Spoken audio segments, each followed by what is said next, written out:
From the headquarters of Ramsey Solutions, this is the EntreLeadership podcast, where I take calls from leaders like you about what it takes to win in any stage of business. I'm Dave Ramsey. With over 30 years of experience in the trenches, I have a PhD in DUMB. I've done all the stupid stuff in business you can do, and I've survived in spite of it. Done enough smart to offset it, and so I'm like a practitioner. This is not a theory show. This is not a show that's a think tank about what someone has an opinion about leadership on and has never made payroll. We made payroll last week, and we'll make it again next week, and that's how it works around here. So we're here to help you. If you got a question about business, about leadership, this is your show. We love small business people. We love the leadership space. I love working in it. I love speaking into it, and I've learned a lot in the 30 years of mistakes I've made. So come in and join us. You can go to EntreLeadership.com/ask and leave your question, and we'll make you a caller on the show, or you can call us at 844-944-1070. Troy starts this hour in Louisville, Kentucky. Troy, welcome to the EntreLeadership podcast. Thank you, sir. How you doing today, Dave? Better than I deserve. How can I help? Just a little bit about me. I own a towing service in Louisville. We have 20 team members. Last year's revenue was $1.7 million. We grossed, our profit was, our net was about $255. Not too bad, but we are just looking, and I need some advice on how do I find leadership that cares about the vision and value of my company to help me grow it to the next level and to also challenge me to help me grow. Okay. Well, I mean, leadership, working on your team's job is not to challenge you and make you grow. It's you're already challenged, or you wouldn't even ask that question. I want leaders on my team that aren't afraid to bring something to me in an area that they see that I can work on, but for their job as overall to challenge me and make me grow that's on me. That's my job. Now, as far as how do you find them to get the people that actually care and align with the mission of the organization, now that's a different issue, and that is something you want to do. Because you don't want leaders that are not aligned with that. Because what you've got then is a leader working a job, and they're not a leader at that point. They're a boss. Right. So leaders are leading. They're showing the way. And if they don't know the way is the mission, the calling of the organization, here's what we do, here's what we believe, here's our core values, here's our mission, where we're going. And if they can't restate that, live that, lead the way in that, then by definition, they're not a leader. So how do you find those? It's harder outside the organization. If you've got people, if you've got people inside the organization that are showing themselves to have potential because by actually caring about the place, actually caring about the job. They're not just there to see how little work they can do and how much they can get paid. They're not cutting corners. They're leaning in. They want to make the place better. They're doing stuff that's really beyond what you've asked them to do just because they care. That's someone you can tap on the shoulder and start to move in a leadership direction. And I've had more luck doing that, promoting from within is the idea, than I have bringing in outside people and plugging them in. Now, we've done both, but I've had more luck having somebody that's a fired up, wired up, and that for the first time someone took the bridle off of them and let them run a little bit, and then they go, I look over and they're over here doing this thing, and I'm like, what is he doing over there? Because he can't keep him, she can't keep herself from doing better. They just scratching and clawing. And if you got one of those on the team now, that's probably your best next leader. Okay. So try to promote internally is the best. Did anybody's face pop into your mind when I was saying all that? There's actually a couple. Yeah, I have a couple of folks that work for me that do more than just come in there for a job. Yeah, I really do have a couple that now that you point that out, I have a couple. And you think they got the gray matter to do more? They got enough brains. I think so. Yes, I think so. I really do. They got upward potential. Correct. Yeah. Yes. Oh, I I would. just sometimes when you hire them in, you don't think about promoting them that way. I just say, I hired you for this, and this Yeah. is kind of what you do. So, That's what I did. yeah. But after trying to bring someone in from the outside and get them to get it, when I got somebody internally that already gets Yeah. it, it was already has easier it. to deal with the guy that's already got it, but he just needed some polish. Yes, yes. And Okay. so what you could do real easily is start a book club and say, hey guys, I've been working on this EntreLeadership stuff. I want you to meet with me at an hour before work, hour after work on Tuesday or whatever. Make up a time. And here's 2 books. And we're going to go through these a chapter at a time because this is how I'm running this business. And both of you guys are showing that you've got real potential in leadership someday down the road here. And I want to start to talk about that and show you what leadership looks like. I'll have the team ship you 3 copies of EntreLeadership. So you've got a fresh copy for you, and they've got 2 fresh copies. And then y'all just take that and start it, or get somebody else's book. I don't care, but I'll send you those 3. And here's what'll happen: as you're going through 12 weeks of 12 chapters, it's going to start to be really clear if either one of them can do it. Yeah. Okay. And your job is to open up the conversation in this book club. And I want them to talk about what they're learning in that chapter and what it means, what we could do differently or better around the company. And you need to shut up and let them talk, because they will. You'll look at them and go, "Oh, he's a long way off," or "Man, he's really close." That they will. Yeah. This is the ultimate interview process. Okay. Yeah. That's the angle I would take. You're a sharp guy, man. You got a good business going. You're thinking about what the next stages are. I mean, it sounds like that these days you're probably at the Pathfinder level, and you're trying to add that layer of leadership to get you on up to Trailblazer. And you may be in the last stages of treadmill, but I don't think you are. So I think you're really doing good with your stages here. And the good news is you're thinking about what we've got to do to make this company run more efficiently from a leadership perspective and an operations perspective. And you're really doing good, Troy. You're a stud, man. Keep it up. Keep it up. You call us anytime. We'll try to help you, man. We appreciate you being here. I'm Dave Ramsey. Your business is humming, but now you're falling behind. Your team's buried in manual work. It takes forever to close the books. Arriving at one source of truth is like pulling teeth. If that describes your business, you should know these numbers: 36,000, 25, and 1. 36,000 businesses have upgraded to NetSuite by Oracle, because NetSuite is the top cloud financial system for streamlining accounting, financial management, inventory, HR, and more. NetSuite turns 25 this year. That's 25 years of helping businesses do more with less, close their books in days, not weeks, and drive down costs. And 1.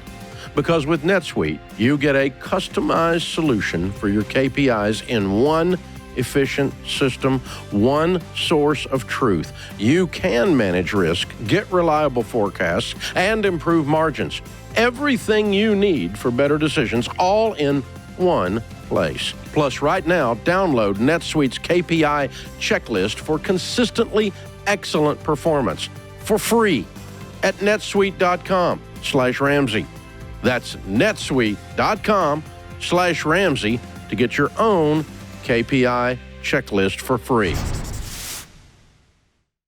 All right, guys, this is it. EntreLeadership Summit, just a couple of weeks away. You got FOMO if you didn't get your tickets? Well, I can help you with that. You can still get a live stream pass, but you're almost out of time to do that. See, you pushed it out, didn't get your ticket. Now, if you're going to push it out, you're going to miss the live stream. Don't do that. Get out your phone right this second, right now. Get it out. You got it? Now, I'm talking to you. Get your phone out. You got it? Okay. EntreLeadership.com/livestream.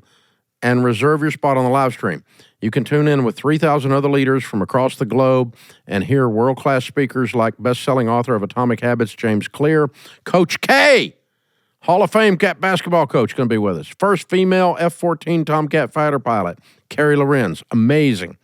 Me, Dave Ramsey, a bunch of other people are going to be there. You do not want to miss this. With one live stream pass, you and your whole team can stream in the conference center without worrying about travel expenses, time away from the office.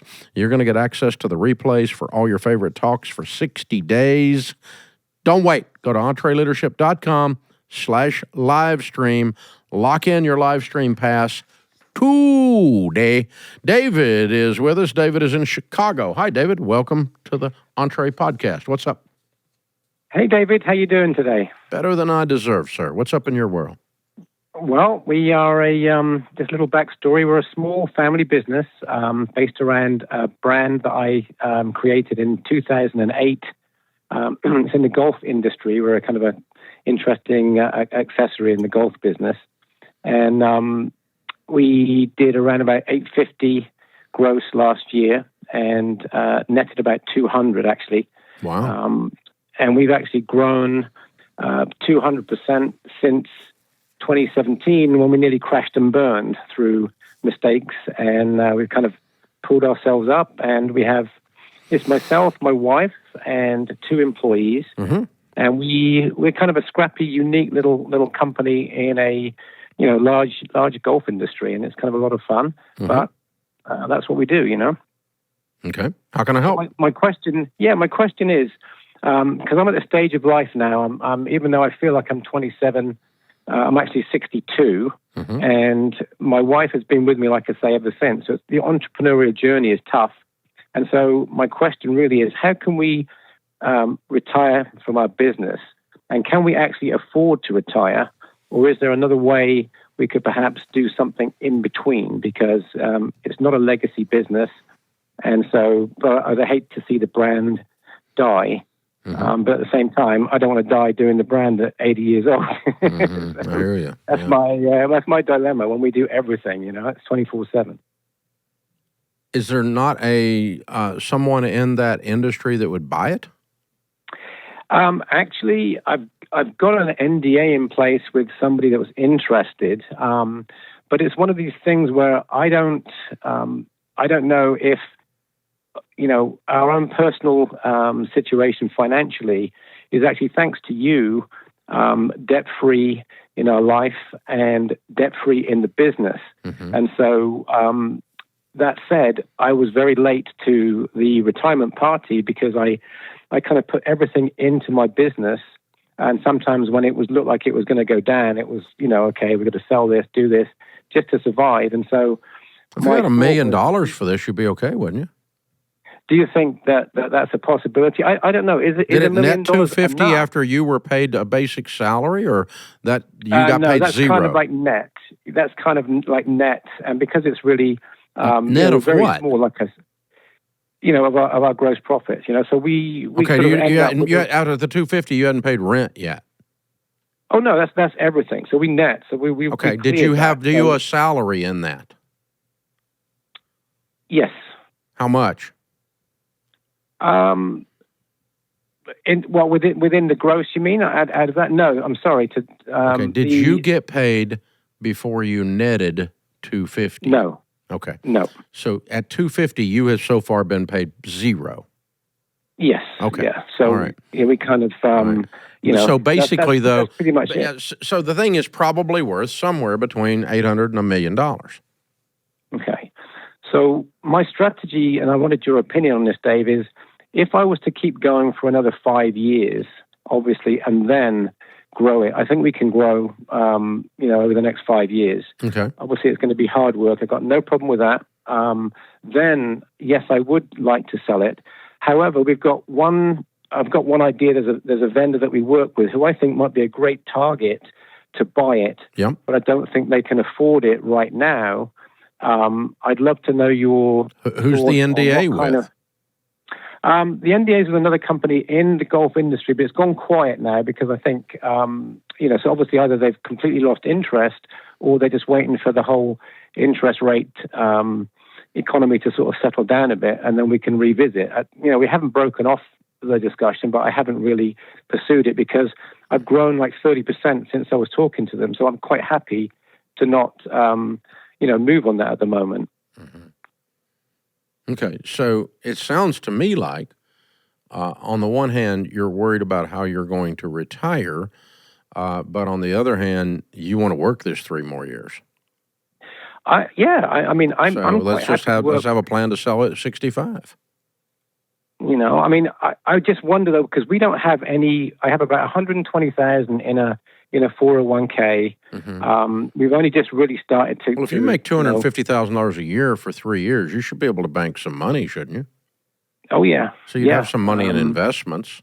You ought to have 300,000 or 400,000 in investments at that point, and then if the thing grows and it's worth over $1 million, and you get $1 million check from some golf company that wants your accessory that you're building and selling, if you find somebody that does that, because here's the thing: if they roll this into an existing product line, they're not going to treat the purchase like a standalone business. They're going to treat the purchase like this product line is going to be X profitable, which is better for you. Right. If you treat this as a standalone business, we have to take your $250 right now minus what it would take to hire somebody to run this company. Instead, if I roll it up into an existing product line, like they've got 10 other golf accessories, and they add this golf accessory to it, and they can make $250,000 profit, then they're going to be willing to pay you probably $1 million on that. Right.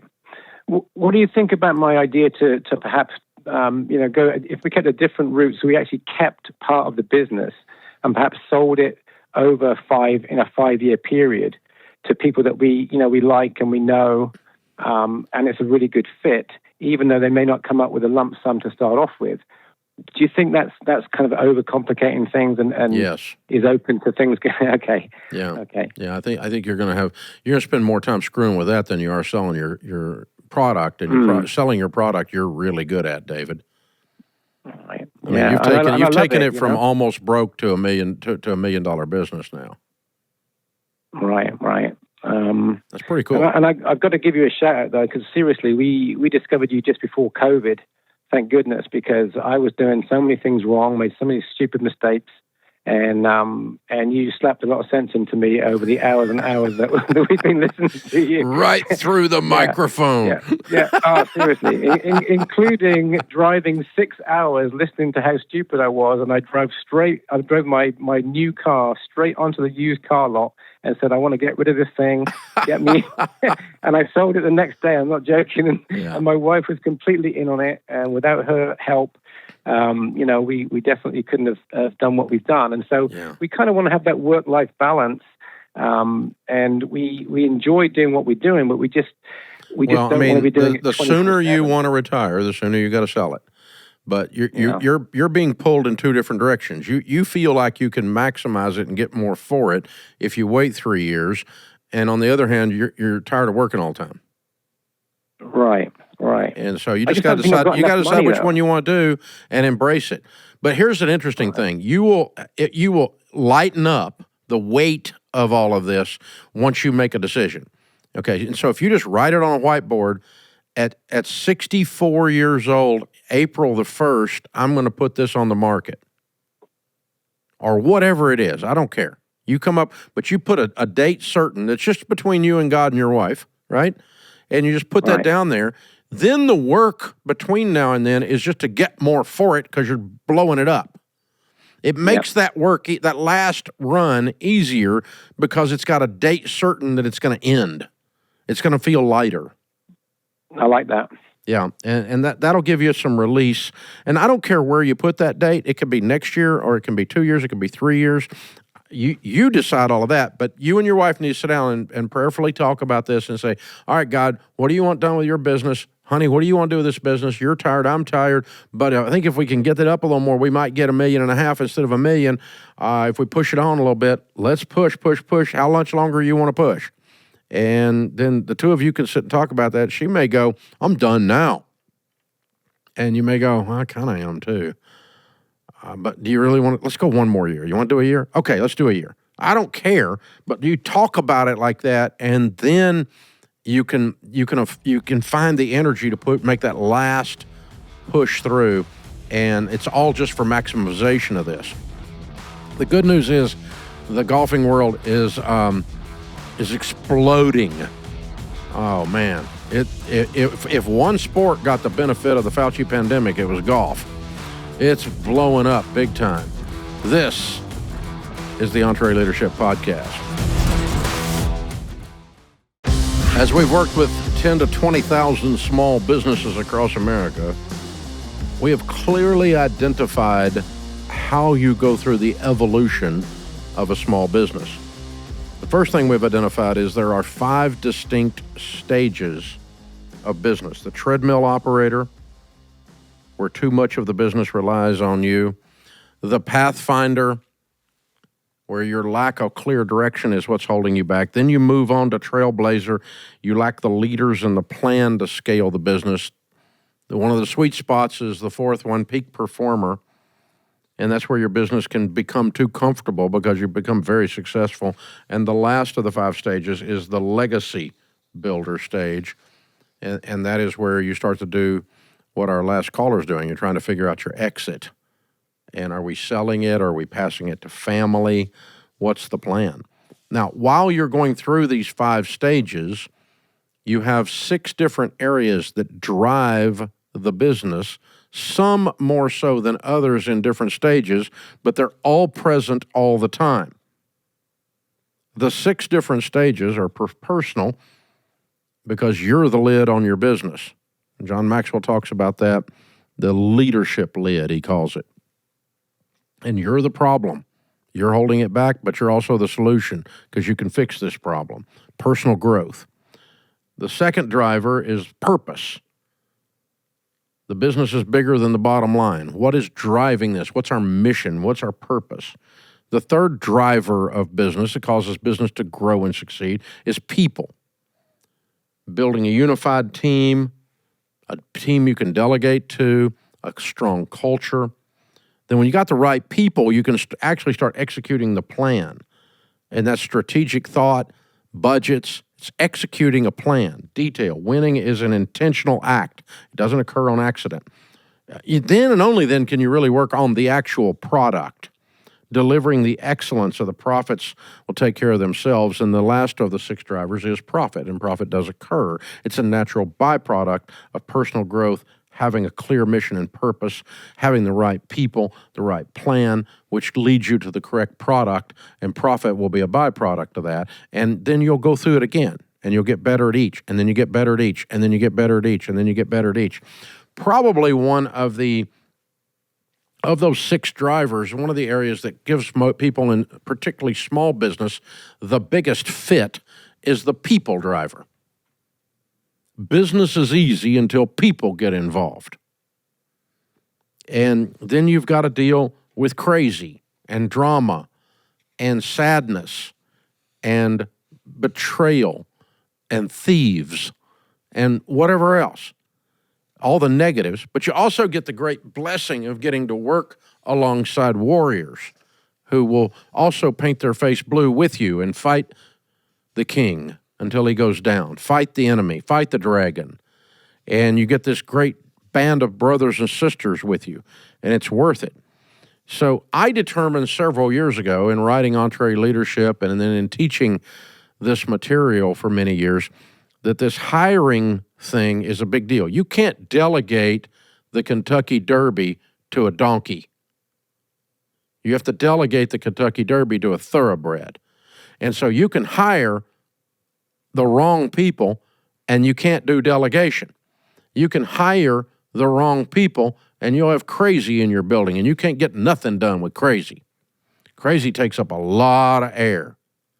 You can hire the wrong people and they simply don't have the gray matter to execute the job. They don't have enough brains to do it.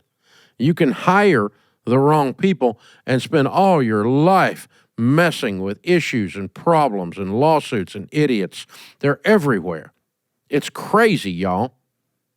And you can hire the right people, and you get a band of brothers, a band of sisters, a band of warriors that will fight any dragon.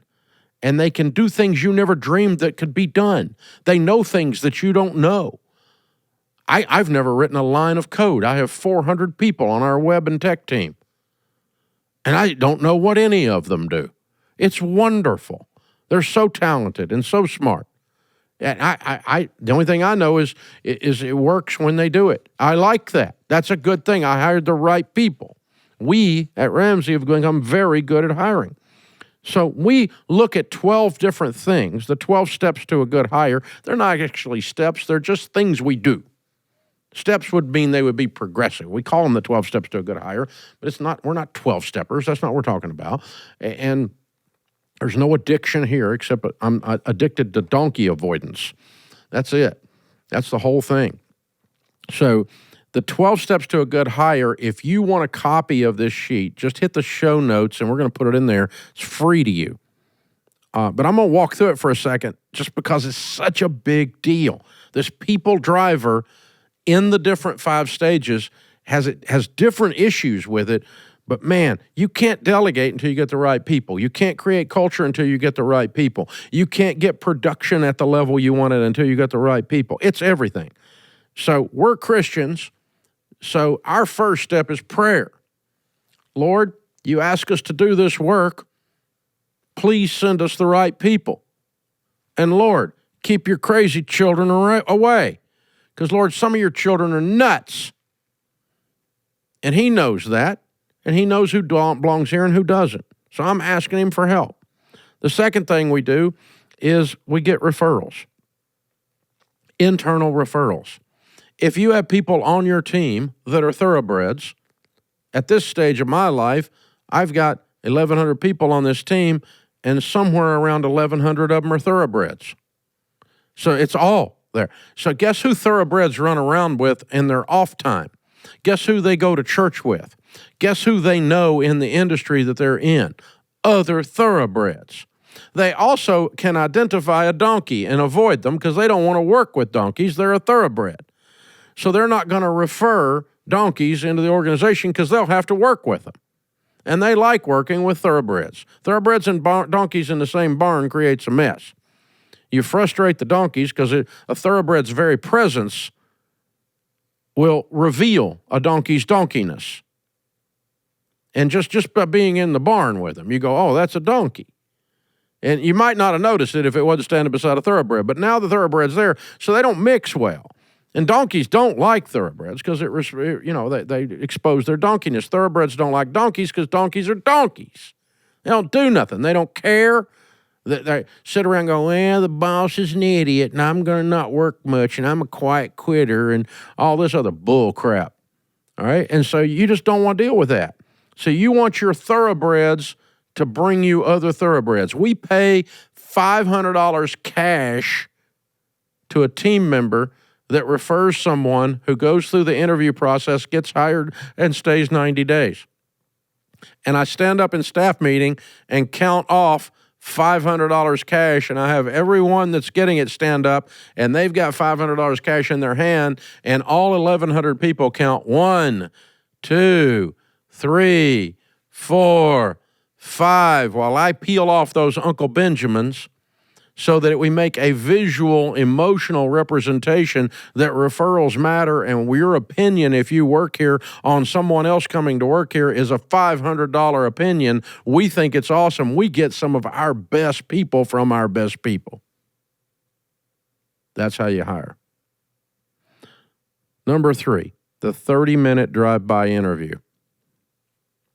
Quit doing 2-hour initial interviews. It's a waste of time because in the first 6 minutes on some of these people, you're not going to hire them. When you walk up to them at the front desk and they hadn't even opened their mouth yet, you're not going to hire them. You just looked at them and went, you're kidding. You dressed like that for an interview? No. What, you fall in a tackle box? I mean, what's wrong with you? You come in here, this is not a coffee shop. This is a business. Have you got no sense? This is crazy, y'all. So You know, don't spend 2 hours interviewing with this. There's no need, okay? Spend 30 minutes. And besides that, they're not going to get hired. You're not going to make a good decision in the first interview anyway. You're going to do more than one interview. And my old HR director, because I'm horrible at this, I would spend 2 hours selling you on how wonderful this place was because I'm so fired up about this place, knowing the whole time I wasn't going to hire you, but I just can't keep you. I got to make you want it anyway. It's just a salesman in me. I'm awful at it. So my first HR director taught me this, and it really helped me. 30 minutes. You have 2 ears and 1 mouth. That's your ratio. You should listen 20 of the minutes and talk no more than 10 minutes, and do not let this interview go 31 minutes. Have a little ding goes off on your phone and end it. Oh, I'm done. I got to quit. It's over. Gong, right? And they may walk out going, these people, but listen, you're going to know a whole lot in the first 30 minutes, and you haven't wasted so dadgum much time. So that's your first one. You're just trying to figure out, are they going to fit in around here? Are they, how are they, they may tell you something, you go, you've got to be kidding. Why would no? Or they may tell you something that go, hey, that's very interesting. I do want to talk to this person further. And, just close it up politely and ask, would you like to come in and talk some more if we decide to go forward? Absolutely. Or no, I think I'm good. We had one lady, we were explaining our core values, and she hung up on them. She just hung up in the middle of the interview. It was a Zoom interview, and she just quit right then. That's perfect. That's exactly what we want. She decided we're nuts, and we're like, oh, that must have been an accident. No, it wasn't an accident. She just done, and she didn't even have the common courtesy to say, it's not for me. I'm going to go ahead and cut off now, but thanks. I mean, 10 seconds would have added a whole lot to her class, but she didn't have that class. So I thought it's pretty funny. It's great. But that's exactly what you're looking for. Number 4 is resume and references. Complete waste of time. People lie on resumes. And if you're not smart enough to set up your references to say good things about you, your parents are cousins. Seriously. I mean, that's ridiculous. So, of course, references are set up. We check them anyway because occasionally somebody's too dumb to tell the people to say nice things about them. And if they're that dumb, you don't want to hire them. So we check the references anyway. But if you say, my high school teacher, if I call your high school teacher and they go, God, is he still a drug addict? Well, we don't need to hire you because you didn't even tell them to say nice things about you, right? Number 5, we do some testing tools. We like to look at those things. We love the disc profile. We sell the disc profile. We use it here. It's on everyone's workspace. So when I walk up to talk to Austin, our producer, I can look at it. I can see what his disc profile is, and that tells me how to communicate with him. It also helps me figure out if you're going to be in the right seat somewhat, not necessarily, but somewhat. Like an example is on the DISC, the C is a high detail person. That's a good fit for an accounting position, an engineering position, a dev position. High C is a good, high detail people, okay? They're a good fit for that. And so, high I is a party looking for a place to happen. They're big people pleasers. They love humans. They run around in circles and are distracted by squirrels, and they're wonderful people. I'm an I a lot. I do that a lot. I love being entertaining and fun and hanging out with people. It's one of my favorite things. But you don't want an I doing your accounting. That'd be a disaster. Because, it'd be bad. So you want to kind of think about that. So run the disc profile on them, and you can buy it in bulk from us. It's very inexpensive to do. The number 6, do you like the person? This is a small business. You are under no obligation to spend close quarters time 5 days a week, 40 hours a week with somebody you don't like. You're not under any obligation to do that. And if they come in and they've got some political agenda that's the opposite of yours, and they're going to be a loudmouth about it, you don't put up with that.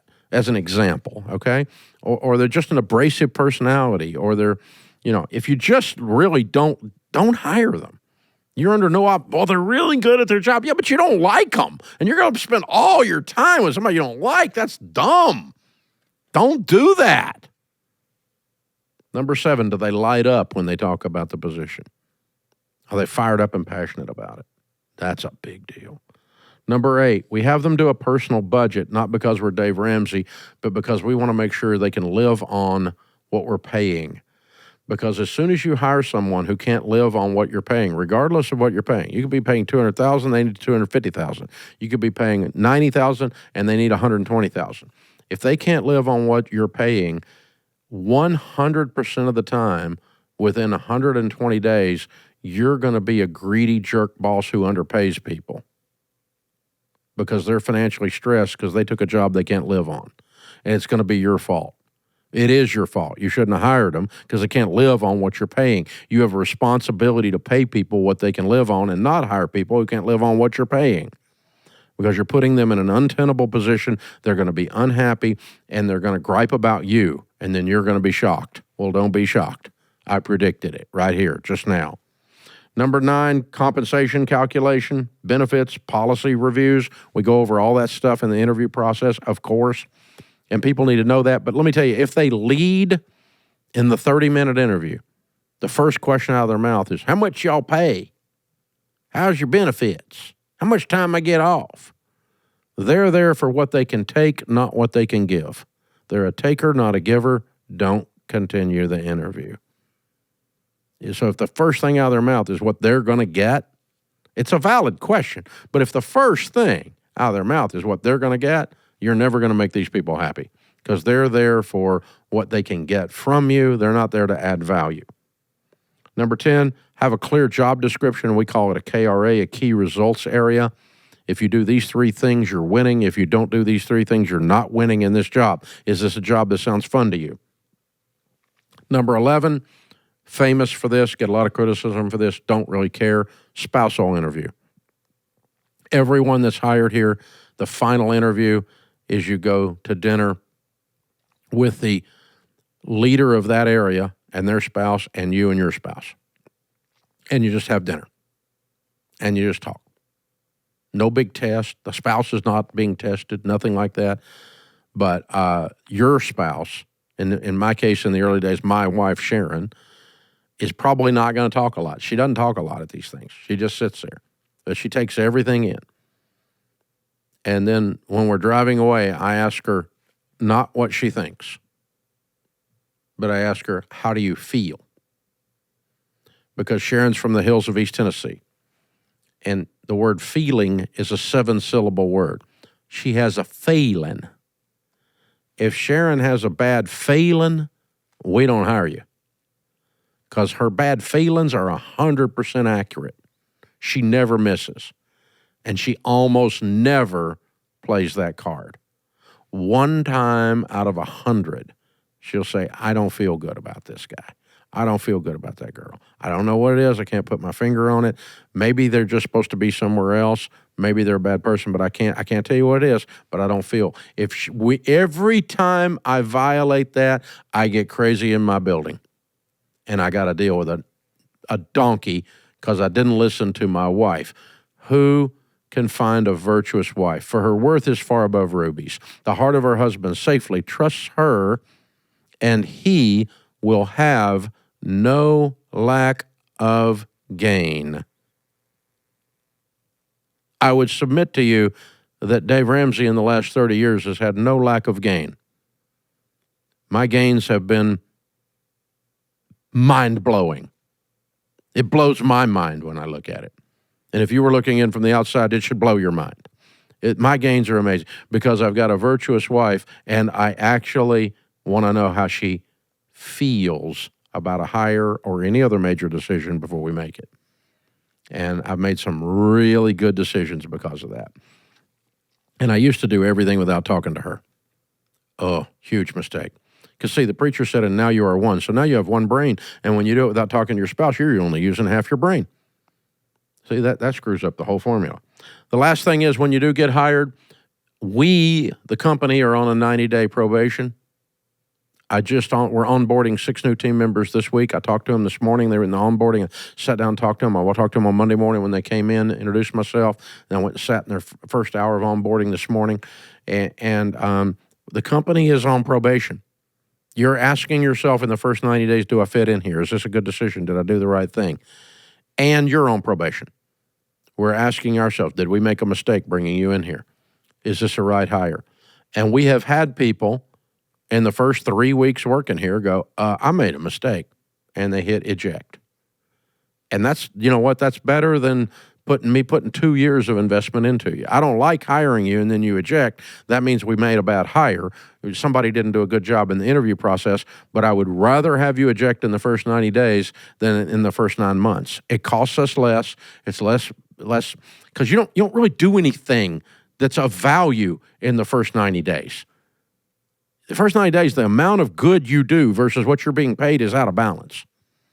Your value actually comes later when you learn what the flip is going on. You got to figure out where the bathroom is before you can do anything. I mean, it's just, you got to figure out how things work around here before you can do anything. It takes a little while. So a 90-day probation. That's the 12 elements or steps of a good hire in the people driver of the 6 drivers that lead you through the 5 stages of business. If you go to EntreLeadership.com or if you click on the show notes, you'll be able to download this, and it'll give you a kind of an outline of what I just talked about, let you get an idea of what's going on. You can develop your own, but these are the ones we use. These are some of the things we do. We do a few more things nowadays, but that's kind of hardcore around here, most of those things. That's what we do. This is the EntreLeadership Podcast. Thanks for being with us, America. I'm Dave Ramsey, your host. Up next is Melissa in Grand Rapids, Michigan. Hey, Melissa, how can I help? Hi, Dave. Thanks for chatting with me. Sure. How can I help? So I own 2 hair salons. I have 17 employees and 4 contractors with a revenue of $1.2 million last year. Good for you. Thanks. It's fun. My husband and I are debt-free, including our house, and we are ready to invest in the next step of our business. So my question is, I am wondering if you think it is wise to purchase a building with a mortgage for your business, or is it more wise to lease? So with one of our locations, we are looking at moving it to a new location, and just wondering your advice on, whether you think it's wise to purchase a building or to lease. Well, I would not go in debt and take out a mortgage to buy a building. Now, if you can afford to pay cash for the building versus leasing, we can start to talk about what to do there. But in your case, with where you're sitting, you don't have the money to buy the building, is what you're saying. Not yet, not outright. Yeah, that's what I mean. So how expensive a building would something you're thinking about be? We've been looking, and in the area, a building could be anywhere from $500,000 to $750,000. Okay. All right. Cool. So what I would recommend you do is lease it with an option to purchase. Oh, that's a great idea. And that gives you 2 things to do, or 2 things that are safeguarding. One is if the location doesn't work, you just exit the lease when the lease is up. No harm, no foul, right? Mm-hmm. And you're not stuck. If you buy it right now and then the location doesn't work, you got to sell a building. That's a problem, okay? And you got to sell a building you got payments on if you did it with a mortgage. Oh, my gosh, that's really a problem because you're not sitting, it's like this isn't working. It makes it harder to make the decision to move when you own the building and you made a bad choice, Mm-hmm. Okay, so if you're leasing, it safeguards you on that. The second thing a lease with an option does, it gives you time to save up money. Mm-hmm. I did that several years ago. I got to think back now. It's probably 15 more years ago, more than 15 years ago. It was probably closer to 20. So I found a building that was largely empty, and they needed a tenant, and I was going to take about half of it, and I did 2 options on it. One is I had the first right of refusal if somebody moved out, or before he could rent any of the empty space, he had to ask me if I wanted it, because we were growing hand over fist, and I wanted to be able to expand and didn't want someone to freeze me out by renting the other space. You follow me? So I had the option to, or the first right of refusal to empty space, or option to take the new space. And we had about $300,000 that we used to fix up the building, and that we did the tenant improvement, and that gave us cheaper rent. And that was all my money. I was out of money until I made some more. So my option to purchase the building was for the market value of the building at that time. And I think this guy looked at me and thought, there's no way he'll ever be able to do it. Because that would have been a valid assumption, actually. So it was a $5 million building. We had the right to buy the building for $5 million for 5 years, and we had the right to grow into the building. So during the 5 years, we filled up the whole building. Our business over doubled, almost tripled, and I saved up $5 million. And I bought the building. By the time I bought it, I had it tied up at $5 million. It was worth $13 million. Sweet. Sweet! Made $8 million that day. Sweet! I like it, yeah. So but if it had not worked out, I wouldn't have been in debt. I wasn't stuck. It was not a problem. And here's what's weird. Right after that, we continued to rent other places in the neighborhood because we outgrew the building. And then I was faced with what I'm trying to keep you from being faced with. It's like, I don't want to move out of my building. It'll be empty. I've got this $13 million asset, and I'm getting ready to screw the landlord, and I'm him, you know? And so, but we're scattered all over Hell's Half Acre, and we got to get under one roof. And so I've got to go rent another building or build another building that's huge, and I'm going to have an empty building. And so if you're not careful, the real estate starts telling the business what to do, and the business is the cash cow. It needs to tell the real estate what to do. That's what I'm trying to keep you from doing. So if you buy this place on a mortgage and it doesn't work, you're not going to want to move because you don't want to screw the landlord because you're the landlord. And you need to move because it's not working. That's what the lease, that's what getting out, that's why you lease, and you have the opportunity to exit then honorably and per contract and not exercise the option and let it go. Or you could exercise the option to move and still buy it because the building went up in value and you just have it as an investment. By the way, I filled that building up. It's full of tenants. It makes me a lot of money now. So it worked out really good in the end. But I learned the lesson of don't let the real estate shape the business, make the business shape the real estate. And if you're not careful, these things will start telling you what to do. So a lease with an option would be my suggestion. It's been a huge blessing to me to use that process in our business and in what we're doing. So it sounds like you got a wonderful business, Melissa. I'm so proud of you. Keep it up. Keep going. Go, go, go, go, go, go. That's how it's done, man. Hey, remember, better a weary warrior than a quivering critic. This world needs more high-quality leaders. Take courage and lead. I'm Dave Ramsey, your host. Thanks for listening to the EntreLeadership Podcast.